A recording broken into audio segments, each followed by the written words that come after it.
All right, let's go ahead and take a look at another problem here. In this problem, we're asked to identify a possible pattern. I'm going to go ahead and highlight that word pattern again and identify. And also, can we use the pattern to draw the missing figure? I'm just going to write draw the missing figure here. Okay, well, let's go ahead and see what we know here. Do we see a pattern emerging? Well, I see there's one triangle at the start. So my first term has one triangle. I'm just going to express that mathematically with a 1. I also shaded it in blue. All right, now when I move to the second term, I see there are 2 triangles.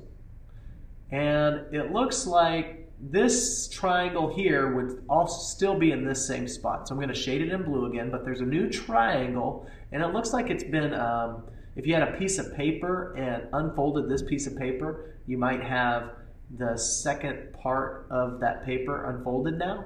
So let's go ahead and just shade this one in with green. So I've got green on this side. Okay, so it looks like I've moved in a counterclockwise rotation if I were to be laying triangles down on a table or tiles down on a table. So I don't know how many triangles are in this actual term, but if I were to look over at the next term, I would see that there are 4 triangles. I'm going to go ahead and shade in those original triangles. That was our first triangle in this position. Our second triangle, which is in green, is still in the same spot. We were moving in a counterclockwise rotation. So it looks like we're just adding 1, 2, it looks like we're just adding 1 triangle at a time. So 1, 2, this should be a 3, this missing term, and then we have 4. So the 4th term should be here. I just shade it in with purple. So it looks like the missing triangle is here, and this is the 3rd triangle. So this is where we'll stop in our 3rd term. So this is where we'll stop in our unknown term. So I'm going to try to draw this as best as possible. I need just a little bit more room. Now when I go to draw this, I'm going to color code the triangles as I did it originally. So we have a blue triangle first. Now you don't need to color code your triangles if you don't want to. I just like mine to be colorful. Green triangle is second. Followed by, well, I didn't color code this one, but we'll just use the new color here. Like an orange or a red here.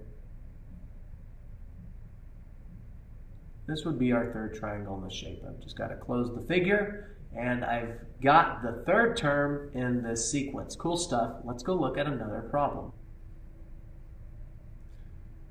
All right, in this problem, we see another sequence of figures. We're asked to find the missing term again.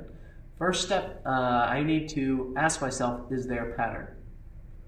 Well, let's go ahead and express what we see mathematically. I see that there is 1 dot here, followed by 2 here, followed by 4 here. Okay, it looks like these values are doubling. So 1 times 2, we're doubling here. 2 times 2 will give me 4. 4 times 2 will give me this unknown value, which will hopefully be 8. I'm just going to put an 8 down as a guess for now. And then, if I were to take 8 and multiply it by 2, I should get 16. So we have 1, 2, 3, 4 by 1, 2, 3, 4. So a 4 by 4 will give us the value of 16. So there are 16 dots in this square. Okay, so the figure in this missing term should have 8 dots. But what should that figure look like? Let's ask ourselves, is there more to this pattern? So I'm going to get blue real quick, and I can see that there's 1 dot here and not much is going on, but when I move over to the next term, we have our original dot on bottom, and then we have a dot that's been laid on top of it. So I can put a T down for on top, the dots on top. Okay, so it looks like this figure here has been built upon to the side. So I'm just going to shade in the previous figure, and the part that's not shaded is the new information. So it looks like it's been laid off onto the side of the original figure. So what I'm going to do is write an S for side. So on top, on the side, let's see if this pattern would hold true. I'm going to assume the next figure should be drawn on top of this previous figure. So let's go ahead and double this, but on top. I'm going to take this shape. Looks kind of like a rectangle. And I'm going to put 4 dots in it. 1, 2, 3, and 4. And off to the other side. 1, 2, 3, and 4.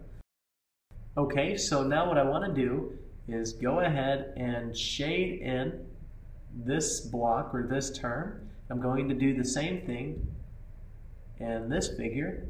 So this shaded region should be the same as the figure previous to it, or the 4th term. Just going to get it all shaded in. And the new information should be off to the side. So let's see if the pattern is held true. Top, side, top, side. Cool stuff.